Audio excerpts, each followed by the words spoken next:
Welcome you to these lectures on fluid mechanics. So, today I will cover the fluid kinematics, the subject what I like most. So, for today we will discuss about the fluid kinematics, and very simple way I can tell that how we can describe the fluid flow patterns. Okay. So, looking that I will give you very interesting examples today, and you should visualize that how the fluid flows it, how complex fluid flows happens in the real fluid flow problems. So, for today I will talk about that, but let us see these reference books. I am putting it to Professor Radhakrishnan's books, which is Fluid Mechanics and Introductions, which is very concise book. Okay. And this book is very interesting books. It has the lot of component is there and very concise way it has been written it. So, if you are interested to read it conceptual wise, please follow this Professor Radhakrishnan's books, the Fluid Mechanics and Introductions. No doubt we have been following these two books of Sinzel Simbalas and F.M. White book. Let us come back to the today lectures. I will start with the experiment setups, which is called Helisa experiment setups, to draw the streamlines, the Stix lines, the path lines, the flow past in different type of objects. Then I will talk about one example problems which the CFD solvers using the vorticity contour shadings first at triangular cylinders. Then we will describe about Lagrangians and the Eulerian frames. And as I said it earlier, when you talk about the fluid flow problems, we talk about three fields: velocity field, pressure field and the accelerations field. But today, beyond the velocity fields, we will talk about accelerations field, also material derivative, and we talk about, we will have some example problems we can solve it.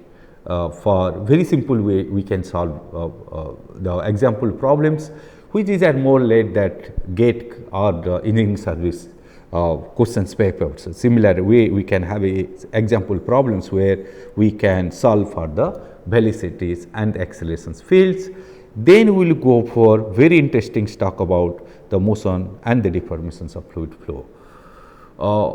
When you talk about the fluid kinematics, if you try to understand it in a solid mechanics, we describe the motions without considering the force component, or I can simplify it, tell you that we try to describe the flow patterns. There is a force component is there, but that force component we are not emphasized. So, when you do that, we call fluid kinematics. That means you are describing the fluid flow problems, that means velocity field, pressure field, accelerations field, trace field and the tensors, but we are not talking about the force components and all, which if you know the velocity field, if you know the accelerations field, we can always compute other components, the force component. If you know the pressure field, you can find out the uplift force, the drag force on a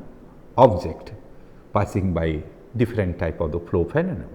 So, the process what I am talking about, that the fluid kinematics and the dynamics both are combined, complementing each other, they are not separate. But for you to have a easy presentations, we tell that we consider the fluid flow problems where just we are talking about descriptions of these fields, the velocity field, pressure field, accelerations field and the density field. So, we are talking about how does they vary, how do they vary, that is what is our prime importance. As I demonstrate many of the topic looking at that, then we will be talking about the motion and deformations of the fluid element. And as you remember it, I introduce you virtual fluid balls. I think today we will use very extensively these virtual fluid balls to describe the Lagrangians and Euler descriptions, describing the velocity field, and try to understand very easily the flow patterns of pressure field, velocity field and the accelerations field in a very complex problems using virtual fluid ball concepts. That is my idea, and that is what today we will have very extensive explanations of the fluid kinematics using virtual fluid balls, okay, virtual fluid balls concepts.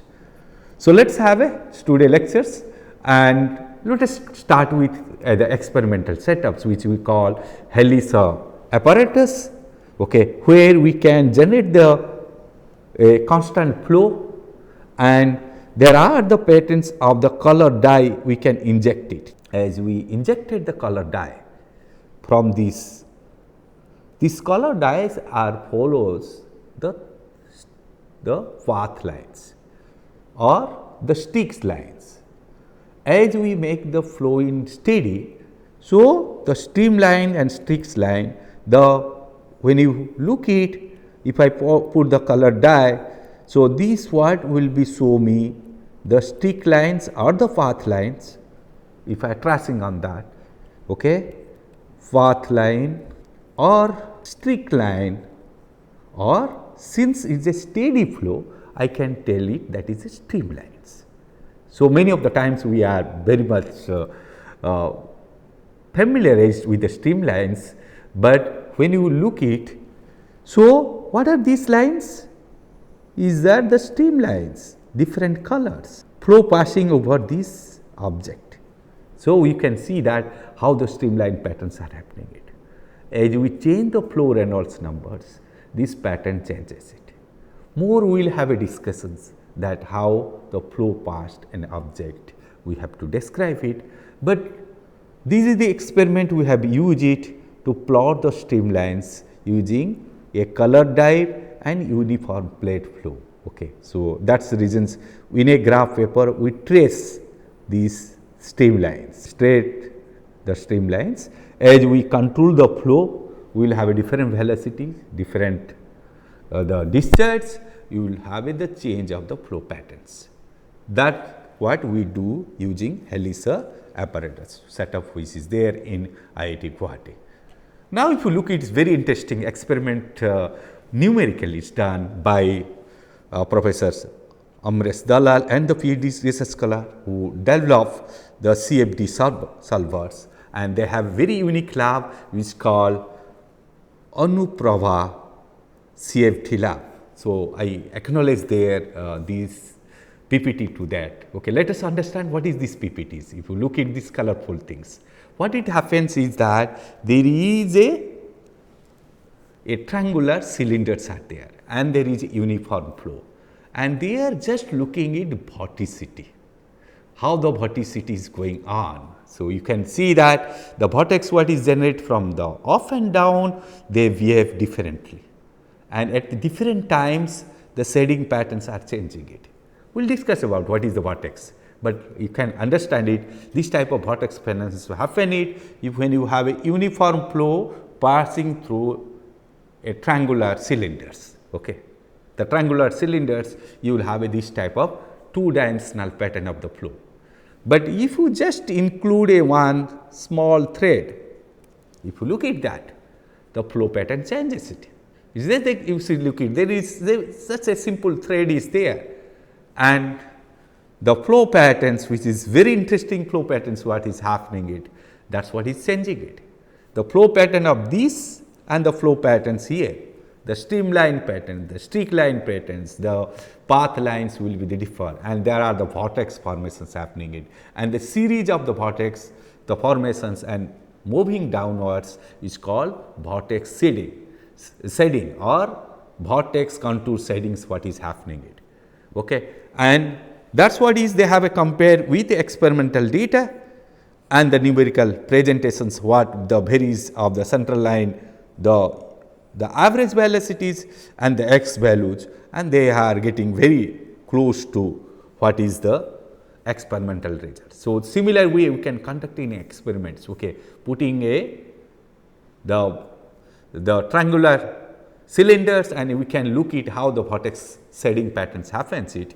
The same way we can do using these computational fluid dynamics solvers. So, if you look at today's, we have a very sophisticated softwares developed in IIT Guwahati, elsewhere also there are lot of solvers are there. No doubt we can visualize the flow. That means we can understand which are the streamlines, which are the stick, and which are the path line, how the velocity varies it, how the pressure varies it, how the density variations. So, those are things are today's it is a possible either through experiment or the CFD solver. It is a possible, and you see this in very interesting experiments, what the numerical experiment. These are what the numerical experiments which is done with a two conditions, with a just having a tail end part, here is nothing having tail end, and how the vortex settings are happening it. So, if you can understand it, when you have a kite flying in the sky, there is a vortex setting just downstream of a kite also.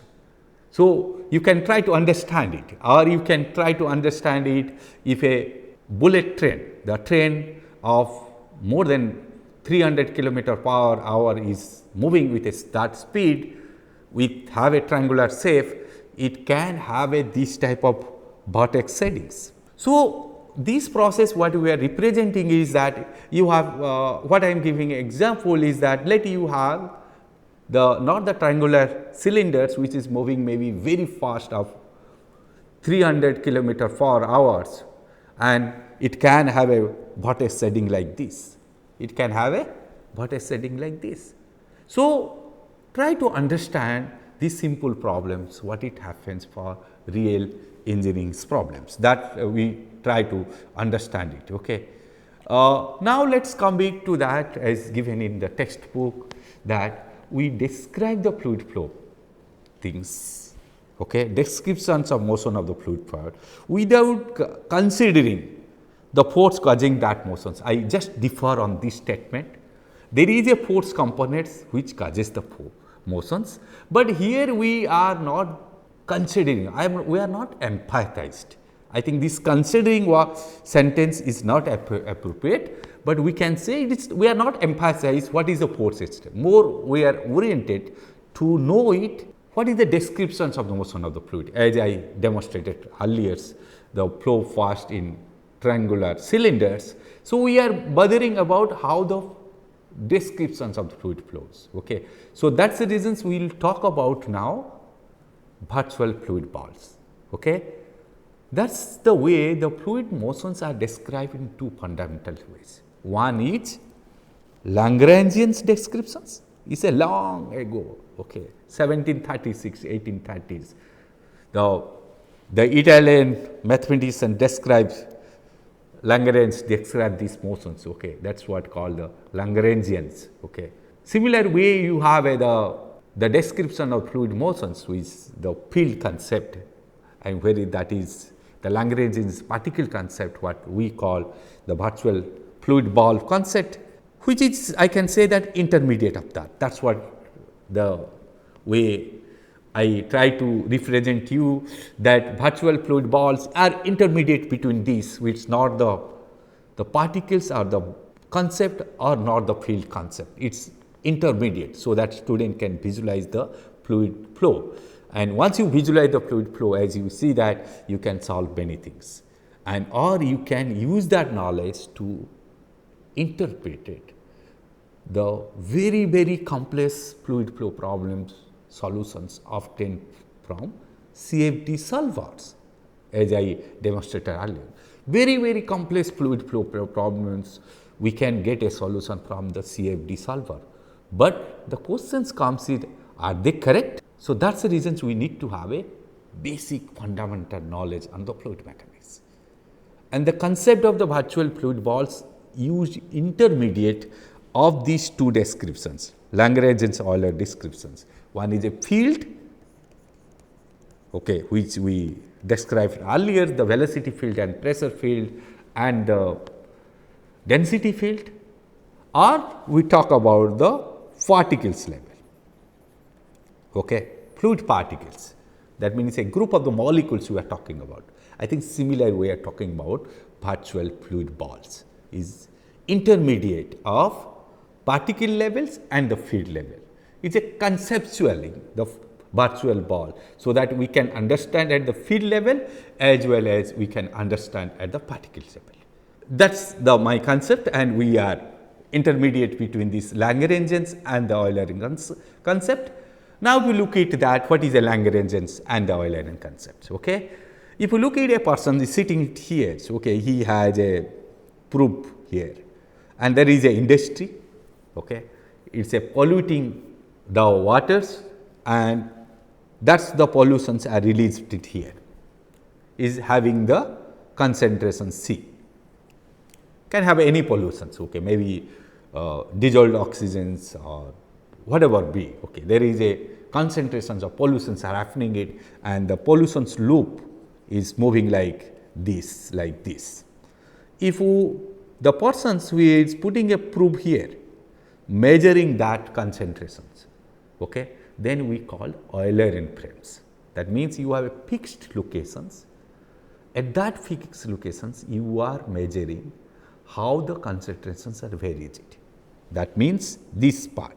So, initially there will be some concentrations, but as the flow is coming it, concentrations will increases, as flow the concentration will go down. So, the C is a functions of T, the concentrations which is very easy at the functions of T. So, we are not targeting about the fluid particles, we have the fixed locations. At the fixed locations, whatever the fluid particles are touching about that, those fluid particles, the concentrations we are measuring using this probe, and we are plotting it. If we are doing that, then we call Eulerian frame. Okay? That is what is Eulerian frames. That means your position is fixed, you are getting the velocity field, the pressure field, the concentrations field at that point locations.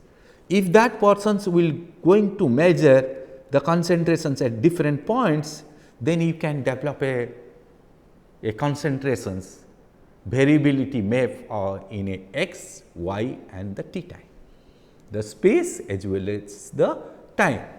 That is what will happen.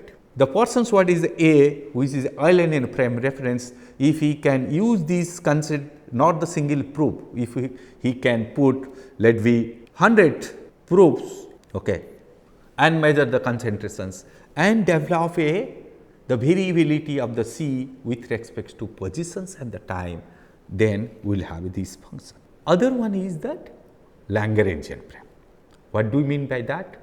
Look at this particle P, okay, there are persons, okay, with a boot, he is just traveling along the rivers, measuring the concentrations. As it travels it, that means is a particles are moving it, okay. These fluid particles are moving it, or virtual fluid balls are moving it.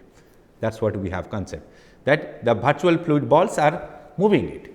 As the virtual fluid balls is moving it, as soon as it reaches here, the concentration increases, and as it goes through these, then concentration decreases. So, you will have these functions. So, if you have not a single boatman, you may have 100 boats are there, okay, or you have the 100 virtual fluid balls.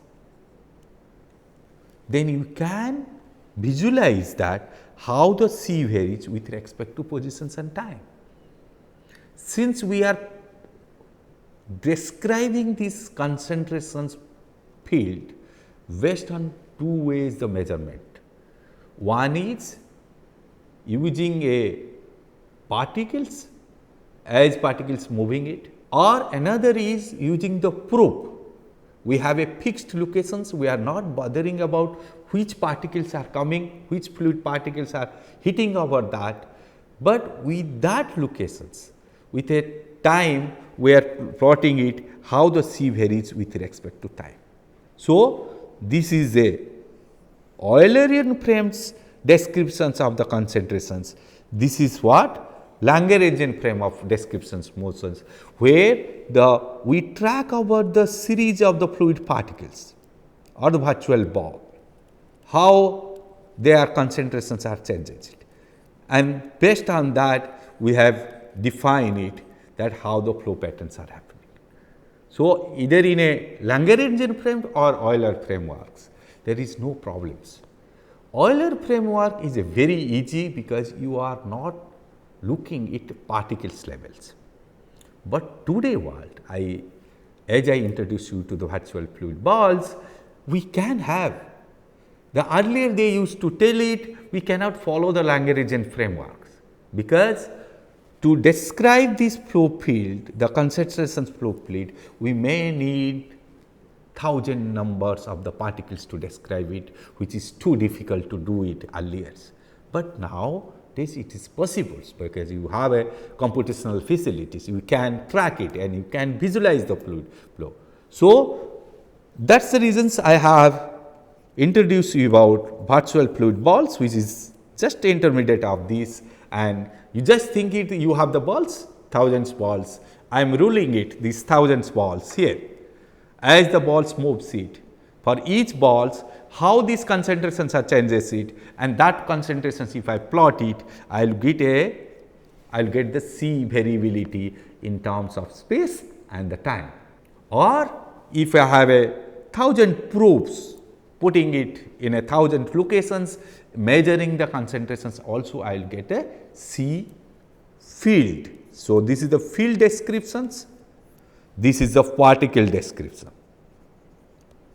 As in your textbook say that the Lagrangian approach is not necessary, I do believe that could be long back, but now having so big the best computational facility with us, today we can think it intermediate, the virtual fluid ball concept, where you can think it two ways how to understand in a Lagrangian frame as well as the Euler frames. There is no superset of Eulerian frame in respect to Lagrangian frame. Let us discuss both the frames are equal levels, because today what the complex fluid flow problems we are solving it, the field approach also fails it many of the times. We should also look at the Lagrangian frameworks which are easy to understand it as compared to the field approach.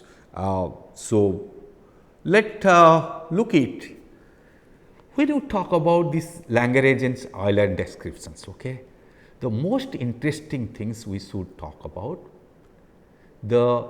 what I told you that I have the pressure, okay, which varies with the positions and time.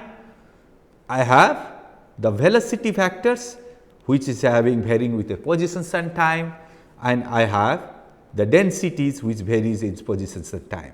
Either Eulerian frames or the things, but if you look at, there is a space coordinate, there is a time coordinate. Any variables, the velocity, the pressure, the accelerations, all the component we should look at in a space time diagrams. Okay. I think many of the fluid mechanics books they do not tell it, but I do encouraging you just think it. The time is another dimension as it x, y, z dimension. As we have the space dimensions x, y, z for Cartesian coordinate systems, similarly we have the time dimensions. Always you plot the x, y, z and the t. Then you try to understand the process. Okay, we do not have a 4 dimensions representations, but we can always think it that we can present the things in a space and the time diagrams. Please try to understand.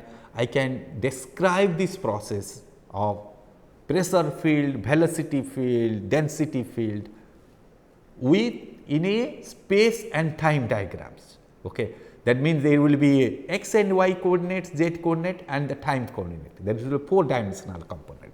Okay. So, you try to understand that way we can define the flow.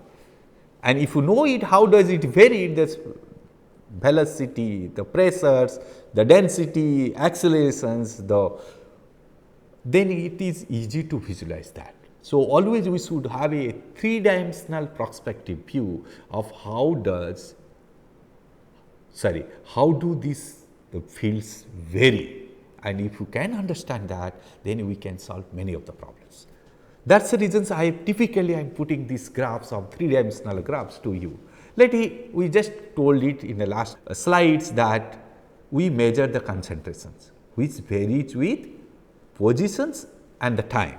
Okay? Here is position only the x coordinates along the x directions. Okay? So, which can define is a functions of x and t. The plot will be like this. Just look it. Okay? This is a function of the x and t. The plot between x and the t and the c is varies like this. So, this is the space time diagrams. This is what? Space time diagrams and plotting the concentrations. Space time diagrams where I am plotting the concentration. If I put it a particular virtual fluid balls as a body is moving it, it has the velocity. As the virtual fluid balls are moving with a different time, I will have the velocity in x, y, z directions. I can write it, it is a functions of the time. Is it correct? In a Lagrangian description or the virtual fluid ball concept, if I were only loading a balls or the particles, I describe the particles velocity component of Vx, Vy, Vz as a functions of a time, because we are tracking the velocities of the particles. So, if I have a n number of particles or the virtual balls, so I can get this shape, and those concentrations can satisfy these equations, which will be the solutions what we are talking about. This is what our solutions, nothing else. So, that way we can define the Lagrangian specifications using the space and time diagrams with the velocity components, the pressure components, the functions of time. So, we are talking about the virtual fluid ball concepts in space and the time diagrams. How does they vary it? And if I know that variations of the virtual fluid balls, which will be functions of the time, may have the different functions with the time, and that functions if I know it, I can know it how the c varies with respect to the space and the time. To demonstrate we have considered one dimensional space in in space coordinate systems and the time. Okay, that is easy to describe it, but you can have a 4-dimensional figures and 5th dimensional figures, which we do not have to visualize but that is the reasons we have only the space coordinates in only one directions. Let me look at this Eulerian specification. Eulerian specifications, what we do it, we measure the velocity using the proofs and number of proofs in different points at the different locations. As we have done it that and measure the velocities and fit a functions with a x and t diagram, and that what is defined is the velocity field, which varies with respect to x and t. So, if you have the velocities having a 3 scalar component of u, v, w's and is varies with respect to x and the t, we can define their different functions. You can see it how complex things are happening it as you are getting from this function to this function and this function.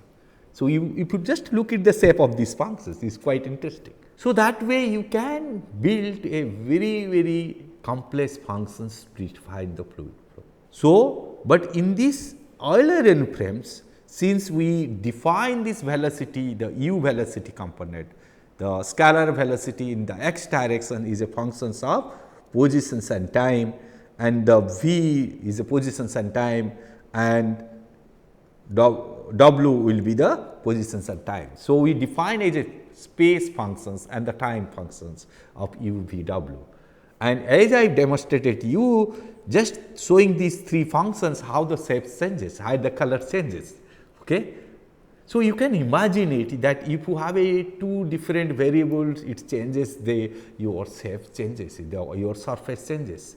So, any complex fluid flow problems we can define through these functions, because as with the simple descriptions of this what is showing it. Okay.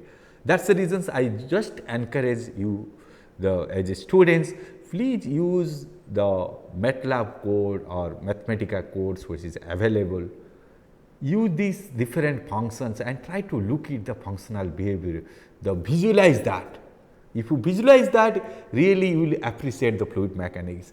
Or many of the mechanics, if you talk about the graphics, I think the tools today what is available to you, as the MATLAB visualizers, Mathematica visualizers, please use that to just visualize a complex functions, how does it looks when it varies in x and t. T again I will tell it is another variables.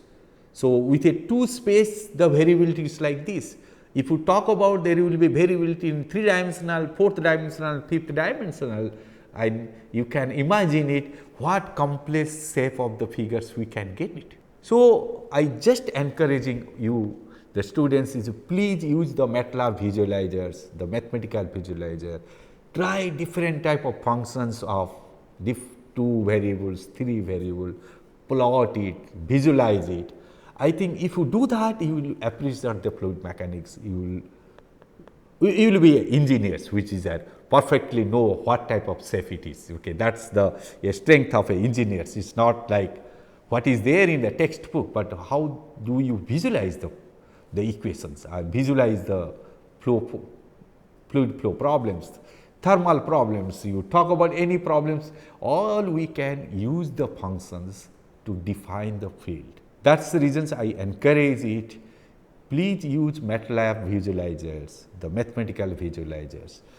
Use different type of functions with a x and t, x and y, x, y, z, 3 variable, 4 variable, plot it, see it, how do they really vary it, and what complex the nature of the curve surface we get it, 2 dimensional, 3 dimensional surface. That what my point to tell you.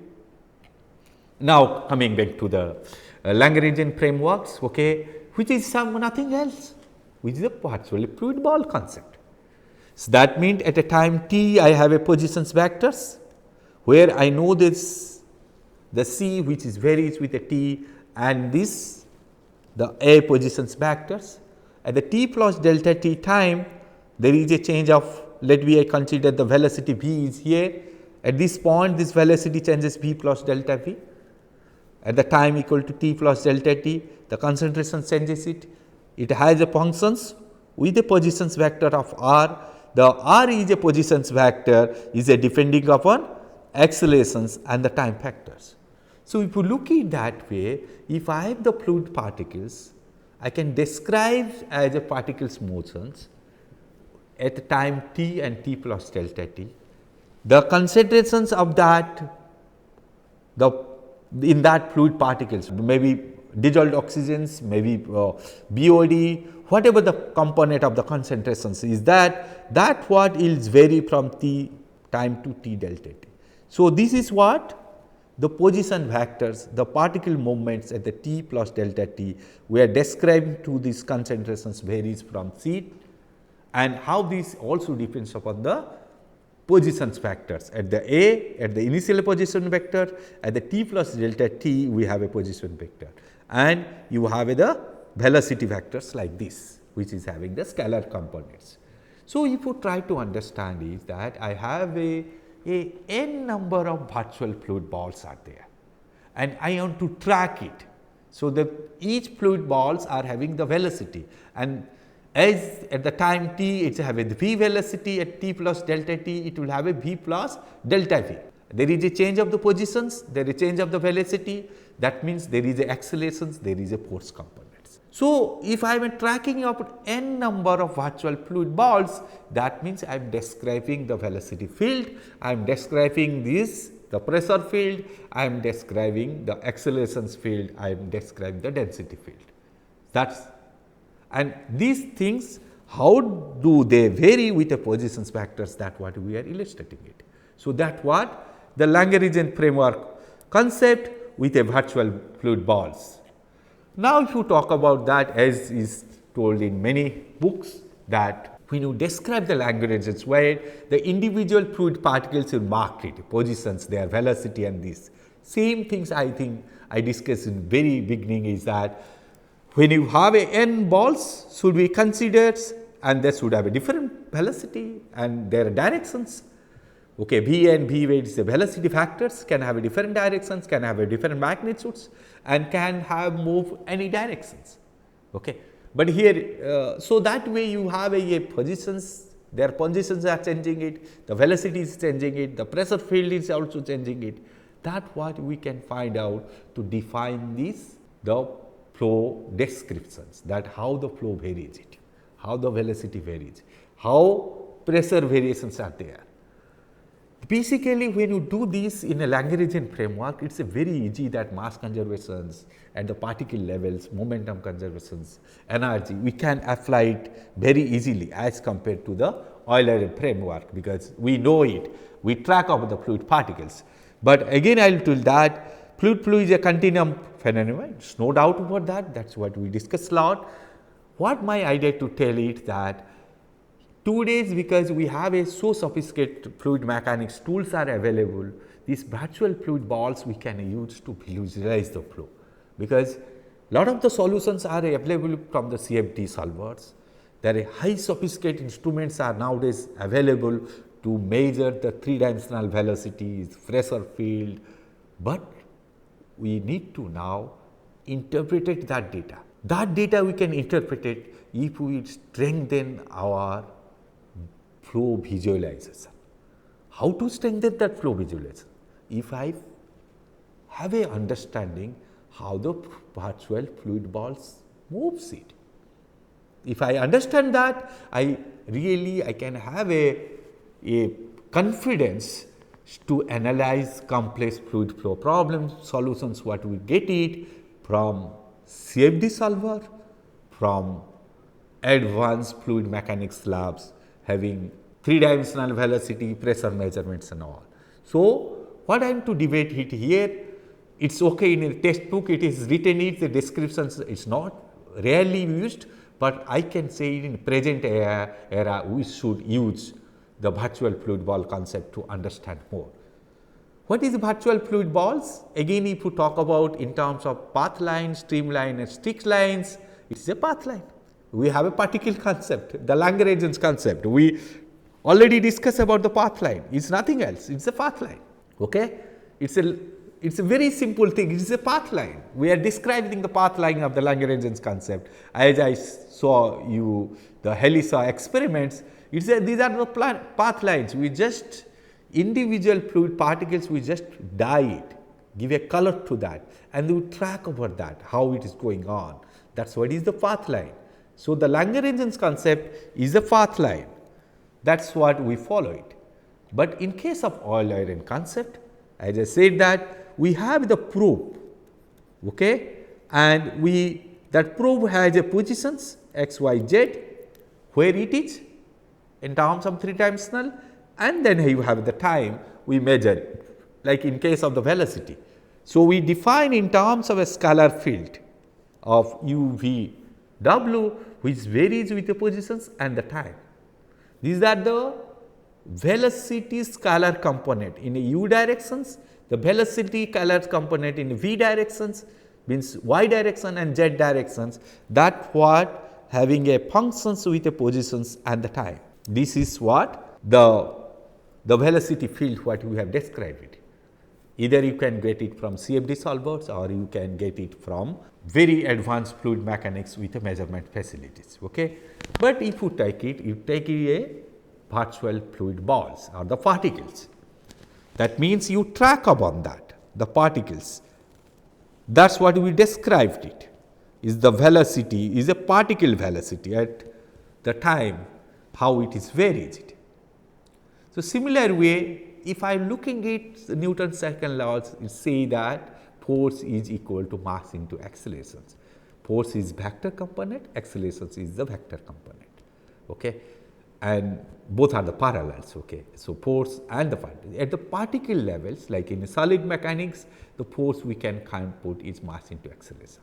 Now, let us look at the particle levels. If I am to find out what is the accelerations of the fluid particles, is nothing else, is a time derivative of velocity of the particles. As you know it from class 10th, 11th and 12th, I am just doing this time derivative of the velocity, particle velocities with respect to the time, and that is what represents me accelerations. At the particles levels you have this. Now, if you look at this, the velocities has a variability in a positions and the time. Because of that, when you derivative with respect to time, you will have a local component, okay. You will have with a x particle directions, y particle directions and z particle direction. This is nothing else if you are considering is a two variables, like I just discussed you the Taylor series. If you remember it, defining for the two variables. In this case, I have a Taylor series of 4 variables, the x, y, z and the t. If you expand it and take it only these 4 terms, you will get this component, nothing else. We are near to the same Taylor series concept what we discussed in a single variables, independent variables, how the Taylor series expansion, the 2 independent variables, how the Taylor series expansion. If you do that, you will have the same concept what is there, and by the dt you will get it this compound. Now, mathematically we are not things, you just try to understand it that the same Taylor series we have applied it, but the V is having the independent, the variable 3 in a space and the time. That is the reasons you have the lengthy derivations. So, if you look at this way, the dx particle by dt, what is that? The velocity in the u directions. Dy particles and dt, what is that? The velocity in the v directions. Dz of the particles of dt, the particles, the change in the z direction without a times will be the, which is the definitions of the velocities. So, if I put it that, I will get it the accelerations fields as I explaining it that I will have a particles, the change of the position of the particles in the x direction with respect to time will give you the velocity component in that directions. So, this is for x component, so y component, z component. So, the finally this accelerations will have this form, accelerations will have this form. So, by transferring this, what do we do it actually when you talk about either particles of large number of particles or you talk about the proofs, both are the same in the both frame of reference. You will get it the same things, so whether you particle track it and the proof it. You will have the acceleration speed like the same at the particles and the Euler frame of reference. You are getting it, this accelerations will have a 2 component. This component and this component. If you look at expanding forms, this is what vectorical representations, okay. It is called del operators, okay, between the V and delta. That is what the del, the dot product of 2 vectors, okay. That is what is represented this ones, if you remember it, the dot product of 2 vectors, okay. So, if you look at that, what is there? This the velocity is changing with respect to time and it is giving is a partial derivative. That means, with respect to time how much of variations, when you are considering that you do not consider the variability in the x and y z time. That what is called the local accelerations, that is what is called the local acceleration. But this component if you look at, it is called convective or adaptive acceleration, that because the particles are having different velocity gradient, okay. Since they have the different velocity gradient. So, let us look at this component of accelerations at particles or the Eulerian and Lagrangian frames, they will be the same. If you look at that, this is what is called the local accelerations. The velocity changes as with respect to the time only. So, that means at the proof locations, because of only the velocity changes at that locations will give us the local accelerations. Velocity also changes because of change of the velocity field. That is the velocity variance is x gradient, y gradient, z gradient and the UVW component. These component change of the velocities is called convective or adductive accelerations component. So, there is two component, one is local accelerations component, another is convective acceleration. In vectoricals, we can very simple way represent it, the local accelerations and the convective accelerations component. Now, if you look at this same accelerations fields, if I am looking it as a delta operators or gradient operator, if you know it, we can define it as ij functions like this, and the accelerations component, the scalar component of accelerations in x directions, y and z direction can have it like this. So, what we have done it, we just put it the accelerations ax, the u value, the ay is v value and az w value. So, all are the same. So, this is the convective accelerations terms, and this is what we have local accelerations term. In a Cartesian coordinate systems where we have a x, y, z and the t, and these are showing these accelerations which will be ax I, ay j and az k. So, these are the acceleration scalar components in I, j and k direction respectively. So, we can define it the accelerations component. That means, this equation shows that if I know the velocity components and the velocity partial derivative components, then we can know it what is the acceleration component. So, we can know accelerations variability in the space and the time.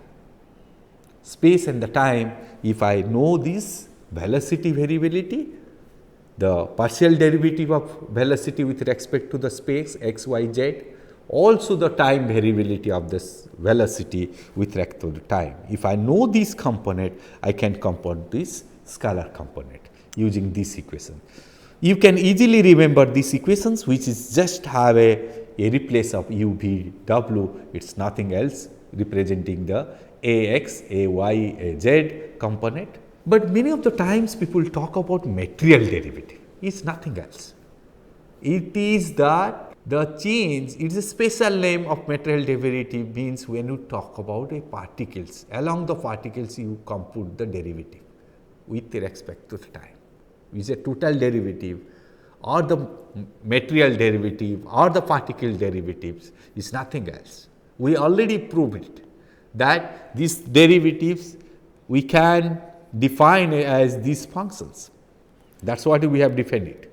Okay. So, that means at the particles levels, how it varies with the time, it has a two component at the Eulerian frames. One is the local component, another is convective component. Those the gradient we have represented like this is a particle derivatives. That means, it is a the derivative of a particles are moving it. Material derivative, particle derivative, all are the same. The derivative as we are getting of the velocity field and pressure field, as I see that if I have a series of the boards, okay, I measure how does it changes it, that what is my total derivative component. Okay. But if I looking it in a Eulerian frames, which will be this local derivative and convective terms, local derivative, local and convective term. This because of velocity gradients in a space domain, that is what we represent the accelerations. The similar way, if I talk the particles, it has some pressures. How these particles derivative changes to the time, I can define like this. If my particles having the density, as I earlier said that particle can have the density, my virtual fluid balls can have a different density. If I define that, I can define with a material derivative of that density dou rho by dt with the same way dt plus b with and the rho.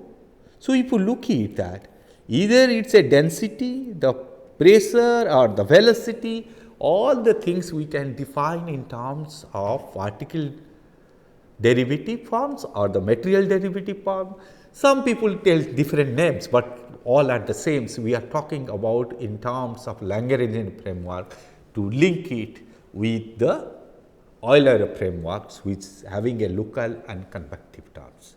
So, that is a breaching between this derivative component between the Eulerian frameworks and the Lagrangian frameworks, the virtual fluid ball concepts, and that is what is linked as I said it. So, as this fluid having this velocity field, we can compute the accelerations field, we can compute this material derivative of the pressures, we can compute the material derivative of density with the same format, we can compute it and we can solve the problems in this way. Now, let us solve this very few two examples problems. One is that the velocity field is given to us to compute the material accelerations vectors, okay, as we discuss it at the positions has given it. After that, you obtain the component of accelerations is parallel normal to this B. Okay.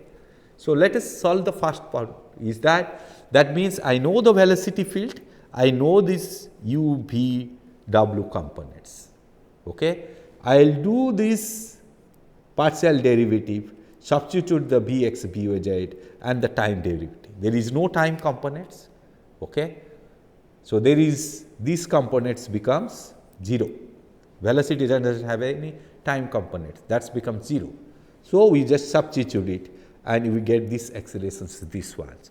Then you substitute at the velocity field this 141, this x position, y and the z, we just substitute it, get this velocity vectors. The similar way we get this acceleration as we substitute the value. Now, what is saying that you find out the component of accelerations which is parallel to the velocity. That means, we should do the dot product by magnitudes. Okay. You just try to understand the fluid vectors relationship, how to compute the component which is parallel to the velocity field. You will have this component and the acceleration perpendicular to these ones. I think you follow the any vector calculus book, you can find out how to, if I have a two vector velocity and acceleration vectors, how to find out the accelerations which is a parallel to the velocity and what is the acceleration component parallel to this velocity. Okay. There is a two vectors now. Okay. One is accelerations vector, another velocity vectors. Next question is asking is that what is the accelerations parallel to the velocity? That the components what we will get it here, and what is the acceleration component is perpendicular to this. That what just follow vector algebra books. Okay.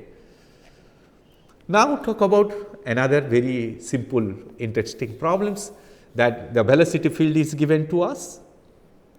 Okay, v, w, small b, u, all is given to is this flow steady? You can look it. There is no time components. So, we can say this flow is steady. It is very straightforward. Is it a two dimensional, three dimensional? You just look it. There is a x component, y component, z component. So, it is a three dimensional in terms of the positions. Now, at x, y, z, compute the velocity, which is very easy, local accelerations, convective acceleration. So, this is very easy problems as compared to previous ones. So, you know the velocity field, you know this u, v, w components, you know these accelerations, which this is part is local accelerations, this is part is convective accelerations. You, as we say this flow is steady, without doing any calculations, we can say that local acceleration is 0, because there is no time component. If this flow is steady, the local accelerations becomes 0. We need not to do any calculations. With some common sense, we can say that when you have the steady flow, local accelerations becomes 0, because your velocity field does not have a time component. It is independent of time. If it is that, there will be no local accelerations component. There will be convective accelerations component will be there. So, what we get it is a convective acceleration. That is what we solve it and get it this acceleration. Similar way, if you look at if velocity does not vary, these are all this gradient. If velocity does not vary in x and y, z direction, my convective acceleration should be 0. So, you just imagine it, what is the velocity field is given to you. as I told earlier, is that try to visualize the fluid flow by drawing these three-dimensional figures in MATLAB or Mathematica. You have a lot of resources nowadays to have a three-dimensional plots. Okay, even if in a Microsoft Excel we can have a three-dimensional plots. So make a three-dimensional plot and try to understand how do they vary.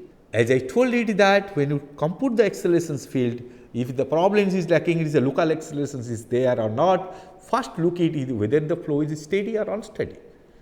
If it is steady, independent to the time, there is no time component in u, v, w, we can say the steady flow, and we can say that local accelerations should be big zeros. Only its way convective acceleration.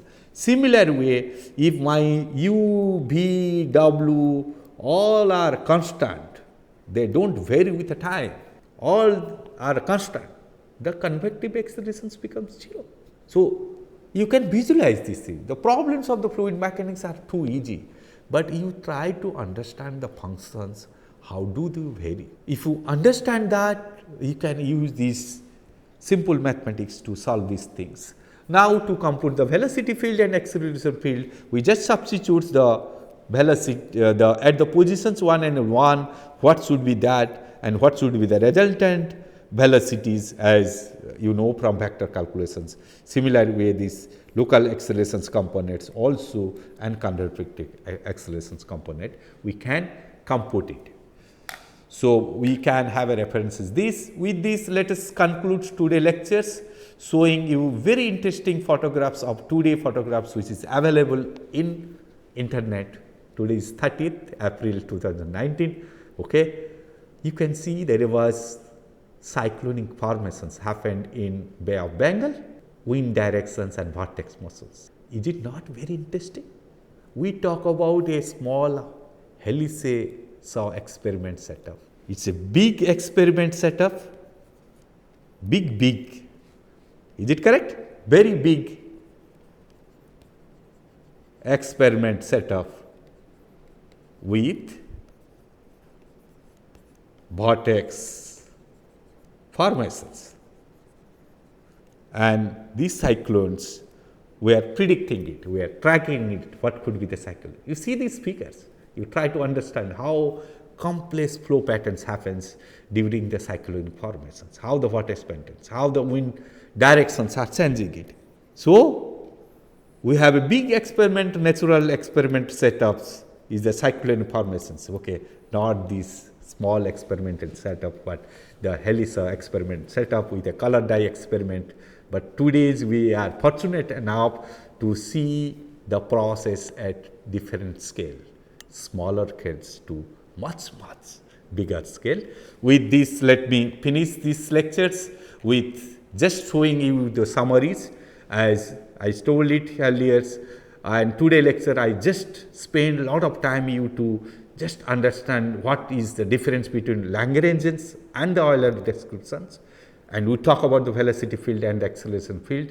The next class we talk about more about the motion and deformations of fluid particles, vortex, vorticities, all we will discuss using virtual fluid balls. Thank you a lot for this.